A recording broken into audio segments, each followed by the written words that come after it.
welcome along to a tasting session. Um, Hello. hopefully you enjoy. Could you firstly give me a brief description of your backgrounds and passion towards like food Yeah, and of course. Yeah, of course. I started marketing around a year and a half ago, through the Kickstart scheme. I'm not sure if you've heard of it, but it was a government-run scheme to help young individuals get into work. yeah, So, my first role was with like a publishing company.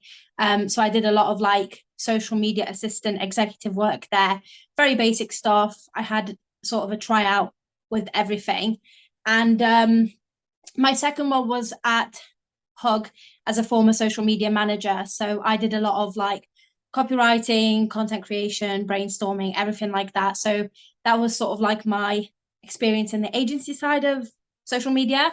Um, so I left around 3 months ago, and my passion in food and drink sort of stems from the fact that I'm a huge foodie. I travel a lot around Nottingham, sort of exploring different restaurants and sort of giving them reviews. And I've always sort of been that one friend that goes to the restaurant and has to take pictures of every meal before I consume it. I'm like, to my friends, can I take a picture of your food? And everyone's like, can we just please eat?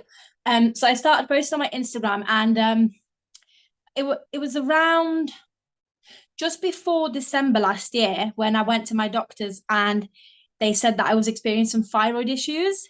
Um, so my thyroid was sort of like underactive, and now it's overactive. So it's been playing up for a while now. And I realized that a lot of that stemmed from the fact that I was putting a lot of bad things in my gut. I was eating a lot of unhealthy foods, relying primarily on like takeaways and fast foods, and just like not really caring about like alternatives to my like usual snacks and drinks. And yeah, a light bulb went off in my head where I realized that I actually want to like sort of be an advocate for good food for all, and sort of like support small businesses who are actually trying to go, well, here's a product, but we're working on it in a more innovative way to help people sort of, treat their gut the right way. So yeah, that's basically where the sort of passion for food and drink started. that's very cool. So what's your current drinking relationship? So are you sober or drinking alcohol casually, or there's no real restrictions behind? Yeah, so this is the crazy thing. So I actually tend to avoid alcohol overall. I occasionally have like a very low beverage, very low alcohol, like cider, primarily fruit sort of taste. But other than that, I don't really drink. I don't really drink socially. I maybe have like a casual drink every, like not even every month, like every couple of months. So I'm always on the lookout for alternatives that still sort of make me feel like a part of like a group, and sort of like I'm taking part in an activity that people say it's cool, but obviously I understand that as 21-year-old it's perfectly normal for me not to drink. I'm not deemed as any like less cool than that. But yeah, I'm always on the lookout for like low beverage, no alcohol alternatives to drinking. So And is that because of the stigma of the drinking, or is that just down to taste that you prefer lower? um I don't know. Yeah, that's a really good question. I guess in a way it is down to the stigma a little bit, because when I'm out and about, I'd like to like have a no alcohol cider just because my friends and sort of like family are having alcohol beverages. So it sort of makes me look like I'm participating, because they like obviously the bottles are the same. They're just like no alcohol. Nobody really spots it. So it kind of still sticks that, oh, she's drinking. But yeah, it's also to the taste. I like fruity taste and stuff like that. And again, I just like exploring stuff. So I will literally try anything. Like a lot of my I'm sure you're aware of kombucha, obviously. A Yes. lot of my friends don't like it. I love it. I love the taste. I'm obsessed. I love what it does to your health. So yeah, it's like it, I suppose it is both the stigma, both the taste, and sort of just like being a foodie and sort of like having everything in my radar so I know what products are sort of trending. Brilliant. So have you heard of Kvas before? And if is it something you're aware of? So I have, probably not in the way you're thinking though. So I'm actually from Poland. I moved here when I was 7. Kwas is used in a dish in Poland called żurek. Which is So we soup? use it as, yes, it is soup. It's a soup based food, sort of, you like add sausages and eggs and stuff to it. But that is sort of where I've primarily heard of it. So I never really heard of it being used in sort of a beverage before, which I found like really interesting. And I was like, okay, this could taste like, very interesting flavors and stuff. So I'm pretty excited. Cool. And have you got any like expectations or preconceived ideas on what you're going to try, or what you think of our brand before you try the drink? I mean, first and foremost, I love the packaging. I'm obsessed with the green color.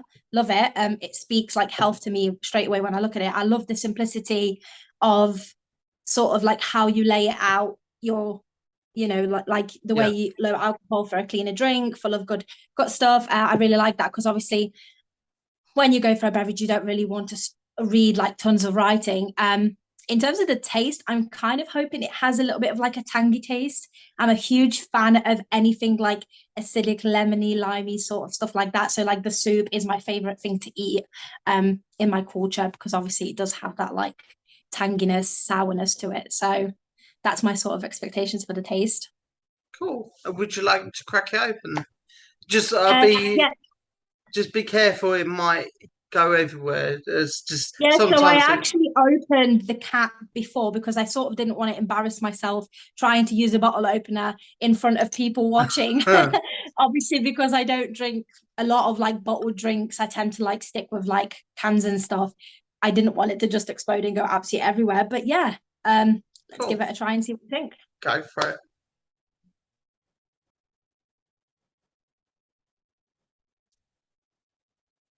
Mm.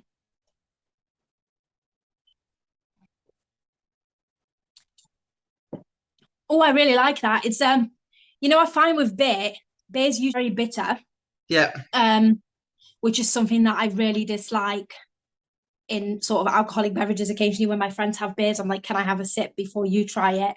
And I'm like, no, that doesn't work for me. It's super bitter, but this is super light and refreshing. And like the sort of like aftertaste reminds me of like, an essence of elderflower. Like I obviously know you didn't use any in the drink itself, but that's sort of like what I'm getting in the tones. And again, I'm glad to say that it is a little bit tangy, almost tastes a little bit like, almost has like a little hint of undertones of like pickle juice, which I know sounds extremely out of, the context, but that's what Mm, I'm tasting. cool. And what would you rate it out of 5? Oh, okay, one sec. That is a question. And since I well own a food Instagram and give people honest ratings, there's going to be nothing but truth. That's the only way to go. I quite like it.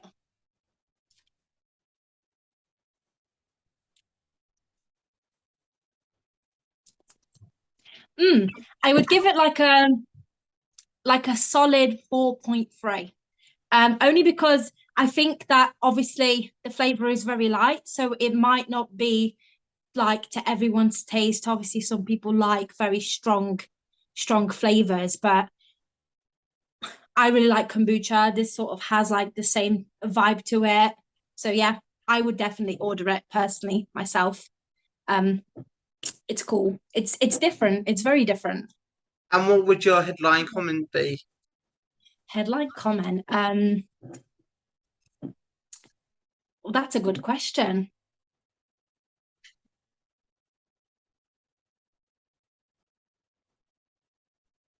Hmm. You've caught me out on that one now. I would probably say that it's a innovative beverage that obviously is trying to target the gut as its main sort of like aspect with a slightly tangy taste, very refreshing, very light, cool for gatherings, but also really cool if you just want to chill out and have that same feeling of drinking alcohol. If you don't like alcohol, I'm not sure what people are into these days, but I heard that the non-alcoholic sort of movement route is quite trendy at the moment, actually. Is gathering pace quite quickly, which is good. You probably answered my next question, so it'll be interesting to see what you say here. What do you think our biggest USP is? The fact that you're targeting the gut. That's what I would say. And I think that's really good, because from my experience, from the people I've talked to, they sort of don't, obviously everyone knows they have a gut, but nobody really knows that a lot of the onset symptoms they have in their day-to-day life, i.e. fatigue, headaches, even mild nausea, those are symptoms of the fact that you're not taking care of your health and not really looking deep down. And, from my experience myself, I visited the doctor multiple times telling them that I wasn't feeling very well, and we couldn't really get down to the bottom of it until I started doing my own research and found out, well, actually, my gut could be the problem. It also could have led to onset problems of my thyroid, and it did. And at the time when I had my thyroid tested, and it turned out to be underactive, I was eating like junk food for days and just drinking carbonated beverages with a lot of sugar. Wasn't really paying attention to sort of like any alternatives at all. So I think, it very well is a drink that could go mainstream. And a lot of people should just give it a try, at least. If they're not going to proceed with buying it, they should give it a whirl. They've got nothing to lose, a lot to gain. But yeah, I think it's great. I will always stand by small startups, especially those that are founder led, because obviously it's really important to me to work with human to human connection, who are sort of working in the food and beverage industry. And who do you think we should be our main target market? Or who should be our target market? I think, the thing is like, it's a really difficult one, because a lot of the people that at least I come across, they do drink, and nightclubs and stuff like that are the main thing. So I think it would be really cool if you tried targeting people who are really passionate about the health side of things, even just like to gather reviews, to gather feedback. Like, these tasting sessions are great. I would do a lot more with the people, TikTok is huge. I'm sure you've heard everyone's raving about TikTok. It's massive. There are a lot of food influencers and sort of like those who do try beverages, those who do try different snacks from different companies. And I think it's great to reach out to them and gain traction, and spread the message that this is, the drink that's going to be good for your gut. And, just market out there, put it on LinkedIn. Loads of people like trying things on LinkedIn. But yeah, it's great. It's awesome, man.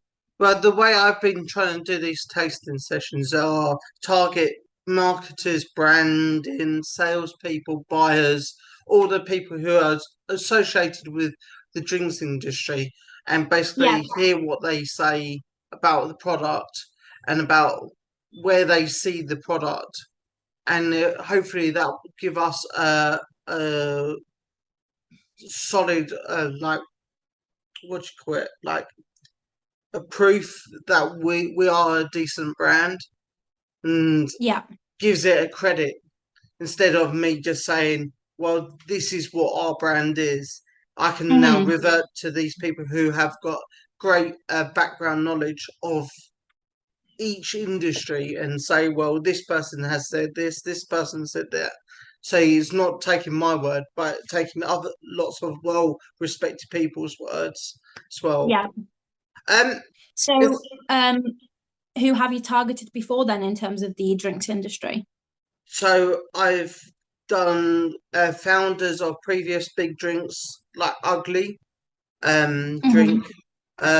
We've had people on who have been buyers for Marks and Spencers.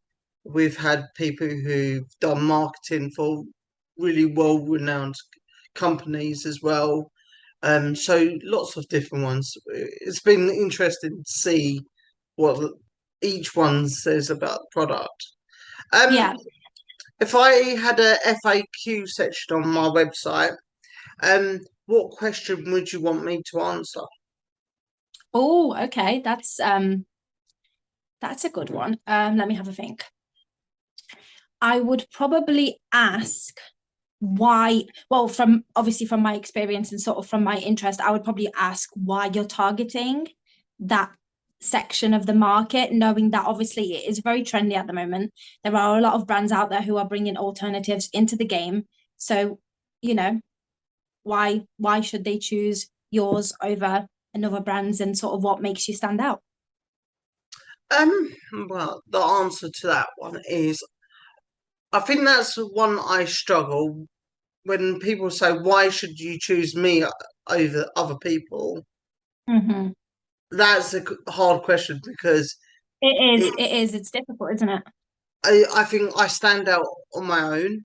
There's not Yeah, many Kvas brands in the UK. There's ones in the Eastern Europe who have been well renowned for years and years and years, and big companies also make it like Carlsberg, um, Coca-Cola, Pepsi used to have their own one. So big brands have Kvas brands in their company yeah, profiles, but all of those are very heavy, dark, very sugary drinks, which similar to Coca-Cola. But I've tried to put my own spin on it, where we take bread that has been wasted and yeah, naturally um, ferment it and naturally dry the bread, so it is quite a light colour, quite refreshing, quite subtle, because I want this to be pairing with food because I come from a chef's background. So oh, I, okay, that's awesome. so I want a drink that is good to drink with food, where it's not overpowering the food, and I think that's Yeah, quite important as well. So I think that's probably where I think I come in to the equation compared to other drinks. That I think yeah. this suits you better if you are having food. Okay. So, would like sort of like restaurants and stuff be a target Yes, market as well then? Yeah. yeah, That's really I see what you mean by the fact that some drinks overpower taste of food. So I find when I sort of drink and dine, if you want to call it, when I have food and I sort of have like the drink to sort of, obviously wash it all down with and stuff, the taste of the food disappears. So it's like the experience is not quite hitting the same. And I can see what you mean by it being a light drink. It completely changes that experience. Another question that I have, which I think is great, when you're considering the fact that you sort of like mentioned like Coca-Cola and stuff, I saw the other day that they are sponsoring COP27. yeah. I've And seen that. obviously they have been named the biggest polluter in the world, etc. So how are you targeting sustainability with your brand? So sustainability obviously is massively important. So we firstly use bread that is going to waste from bakers. So I team Yeah, up with artisan bakers, and we take in those loaves that are either overcooked or overproved, and where you don't get those perfect holes in your sourdough where everyone wants that Instagram shot cutting into the loaf and it's like yeah, perfect. And there's a lot of times those, as a baker, because I used to be a former baker, it's frustrating that you put all this time in making it, and then it's not that perfect, and you can't sell it, and that's a lot of waste. So our main sustainability side is through that, but also we also use products such as the avocado leaves. Avocados are massive, massive. Uh, they use a lot of water to produce. And so instead of me using avocados, which aren't very sustainable, we use a byproduct of it, which are the leaves from the avocados. And leaves aren't normally used quite often. So we're using a product that's not well used, but is still being produced off these avocados. yeah, which is really cool because I think, a lot that in a concept, there are a lot of people who sort of would close a blind eye on byproducts. So it's really cool that you're incorporating that into your drink. And in terms of like packaging, obviously I know at the moment a lot of brands are thinking about switching to the more eco-friendly, sustainable packaging. Sort of how are you approaching that in terms of sending drinks out for your tasting sessions and So, stuff? on as much as going packaging is hard to go total sustainable, because Yeah, as much as it would be nice to say this is totally sustainable, I also have to think about logistically for my uh, finances, and also I've had a few bottles go and smashed in the post where I'm trying to go sustainable, and then like trying to use less packaging, but the less packaging I use, the more chances it's going to damage. smash. Yeah. So it's trying to weigh up what way to go with it. I have a future idea where I will completely take it away from bottles into something that I don't really see many brands going, but I want to keep that in my back pocket until hopefully I can use that idea going forward. And Oh, okay. that's a very So is that sustainable way forward. yeah? So is that something that we should be sort of keeping an eye out then from yourself? Hopefully, if all things work out, we should in a year or two be transferring into that new packaging. But Yeah. we're And would you ever aim to sort of try to become a B Corp company? that's very interesting, because someone who I did a tasting session works as a B Corp person, and helps brands become B Corp. Um, it is definitely something I think brands need to do in the future. I think Yeah. we're very early stages at the moment. I've got a lot more. As much as it's good to be a B Corp, I think I've got to fine tune things at the moment before I No, that's tackle those. understandable. Yeah, there's a lot of things that brands have to do in small steps. I think it's really important um, in terms of when you identify brands that are trying to do good for the planet and do good for people, is that we don't sort of shut them down for trying, that we support those brands as they work through that process of identifying ways to become more sustainable in the packaging, in the product, becoming B Corp, sort of even, throwing ideas at brands to consider. Because, unfortunately, when brands can have setbacks, there's a lot of people who would straight away jump into like canceling the brand and sort of Yeah, being like, well, there's a lot more you can do. And obviously it's really easy in the eyes of like individuals who don't own businesses that contain that sort of have the need to be sustainable. It's a lot easier for us to say, you should be sustainable as a brand. But I think it's really important. And I think the LinkedIn community has a great way of showing that they support the brands who are at least trying to do good, even if they're not quite perfect. yeah, So I and think that's really important.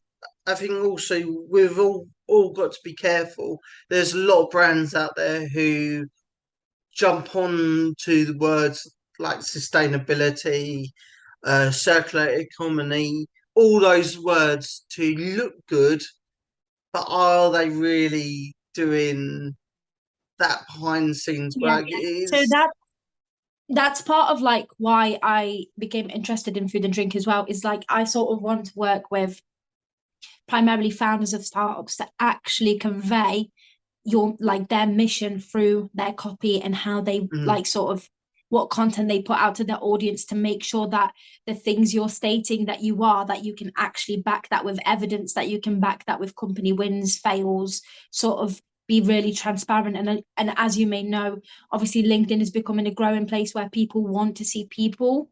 They don't just want to see product anymore. So it's very important for people to see how founders work through the processes of things.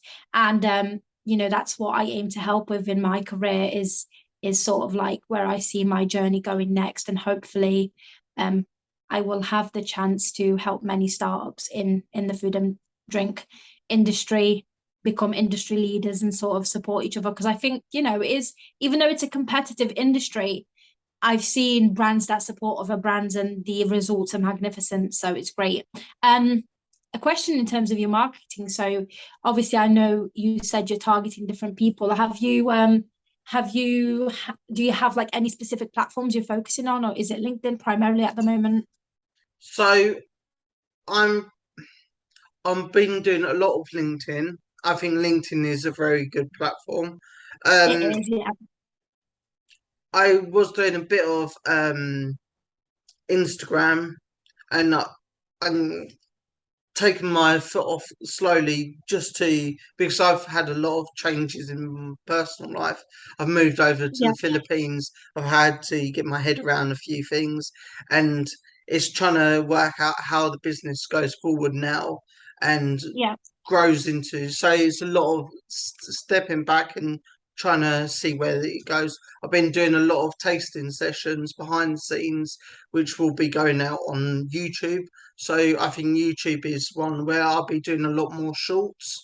So like all these tasting sessions will be cut down, so it'll be answering questions or showing what people think on certain questions, and hopefully build more of a brand through that on how people think about things related to our product. So the two main platforms will be YouTube and LinkedIn at the moment, with a bit of Instagram. I know TikTok's now and again, but I want TikTok content to be right. I don't want to just put it out there. I want to get the right content for that platform. yeah. I think, there's a lot of talk about TikTok and sort of like how too many of us try to be perfect and try to put out like, chef's kiss sort of videos for people to watch, and Yeah, sort of it's not always the reality. Sometimes you just have to put things out there and just show people what goes on. But I totally understand, as a founder and even as a marketer, sometimes I think, well, this content just won't do for this platform, and sometimes you have to scale down. So I did a lot of work originally on Instagram for myself personally, building my accounts, but it just wasn't working for me, and I discovered LinkedIn around early last year, I would say, and it's massively changed a lot of things for me. Obviously, it secured me this opportunity to have a chat with yourself today. mm. It secured me my previous role. So many networking opportunities, which I think exactly is, what the platform is great for in terms of yourself when you're trying to find people to do tasting sessions with. I wanted to mention, because you are obviously targeting founders of drink brands that have previously, grown or are currently growing, and it's sort of like good collaborative feedback that you can get from them. Have you actually tried, because I'm part of this group, have you tried joining the Copy Club Slack channel? So they're present on LinkedIn, No. and they have a Slack channel where a lot of brands sort of ask other brands for partnerships, collaborations, and stuff like that. And obviously, it'll be a great sort of thing for you to go in there and ask if anyone would be up for doing a tasting session. And I think the possibility on there is huge because they have a lot of members. So Cool. I'll have a look at that one. yeah, Have you? So when I started this business or brand, I was a baker and I had no interest in brewing, had no interest of being in the drinks industry. And one day I was watching Sunday Brunch, and all of a sudden they were doing a segment about Eastern European food and drink. And on the last one, they had this drink called Kvas, and then I noticed it's triggered something in me, and I thought, oh, I want to change my career, and I dropped my bread business and turned it into a drinks business. Have you ever gone with your gut and pivoted out of the blue? um, yes, I think. Well, it's really difficult on that one because I would say that me going with the food and drink sort of niche is me going with my gut and sort of doing what I love to do because I know that's where my heart is sort of at. That's where my passion like sort of lies in. Obviously, it does have a lot to do with my personal experiences and um the way I see my career progressing and I think we share something in common because I actually was super interested in the chef industry too. So I do a lot of home cooking, and I've always been sort of like into the culinary world, had a little few moments where I was like, I should become a chef. And I think it's, it's really important to do stuff how, when and as you feel like doing it. And I feel like I have been discouraged from stepping into the industry and being so niche, because it's like you're not always going to be able to progress, and there's not going to be a lot of opportunities sort of to gain, stable income and stuff like that from working with these brands. But I think it's definitely something I want to continue pursuing in the future and sort of ride the wave and see where I get to. But I think, there is a possibility to grow, and it is a strong industry. It's a fast growing industry. I'm turning my head, and there's brands every single day from both the food and a drink side that are bringing new products out there and just slapping people in the face with like these great benefits that they provide and that their product provides. So I think, I think like you said, even if you don't have a specific interest sometimes, and then all of a sudden you have that light bulb moment, it is really important to sort of give it a go, say yes to it. Worst can happen is it doesn't go the right way, but then you can just build yourself back up and see how it goes. So, never say never, but obviously keeping in mind sort of like mental health and your burnout and stuff like that. So taking plenty of breaks and giving yourself that time to recuperate from business, working in general. Do you like brunch as a course?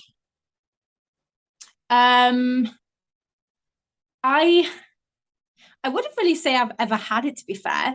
I mean, I've gone into like cafes and restaurants and ordered like a breakfast at a silly time of the day. But I wouldn't really say I've ever had brunch as a specific course itself. If you did, what would you choose to order? Oh, I'm not sure. So I would say I do love a little bit of like smoked salmon, maybe on a piece of fried bread, or a little bit of avocado, some chili flakes. That's what I normally that's what I've ordered in the past, like for breakfast and stuff, that I think would go really well for brunch as well.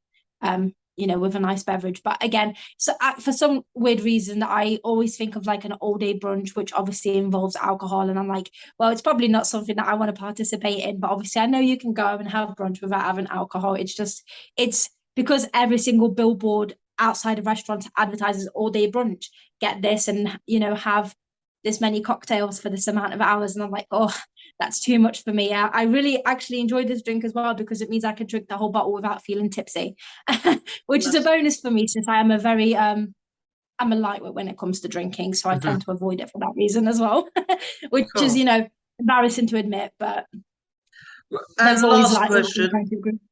And last question, we redefine the term IPA. So instead of Indian Pale Ale, we say it's an ideal plausible alternative. Ideal plausible alternative. Okay. If you would redefine anything in the world, what would it be and why? Oh God. Like redefine like a word, or redefine a concept, or Anything. like I guess I would redefine the way people think about the environment. I'm not sure if you saw the post that I posted yesterday, but I posted about a youth trustee program at the local wildlife trust here in Nottingham, where I'm based. And when me and Holly and Laura spoke, we spoke a lot about how people perceive wildlife and how people perceive nature. And I've written a few articles on this in the past. I think a lot of people that I've come across, not obviously speaking for everyone, but a lot of my friendship group sort of has a very vague attitude on, well, yeah, there's a problem with nature, but we can't really do anything about it. It's not up to us. And I think that isn't the right way to think about it. So I would probably redefine the way people think by providing them that knowledge and sort of being the backbone of being somebody people can talk to, and they can be listened, and I can offer alternative ways for them to approach that sort of sector. So yeah, that's what I would redefine, the way people think about the environment. Brilliant. And thank you very much for taking part. It's okay. That's great. I really It, like that. I really enjoyed the conversation. I felt like it went a lot smoother than I thought it would. I have a little bit of anxiety when it comes to meetings just because I've worked remotely for the past year and a half. So any human to human connection is like, well, have to prepare myself for. But I think it was great. You'll be happy to know that I finished the bottle. So that's well and truly been an enjoyment. So that's great. and have a great day. Thank you very much. Thank you so much for your time. Thank you. Take care. Cheers. Thanks. Bye.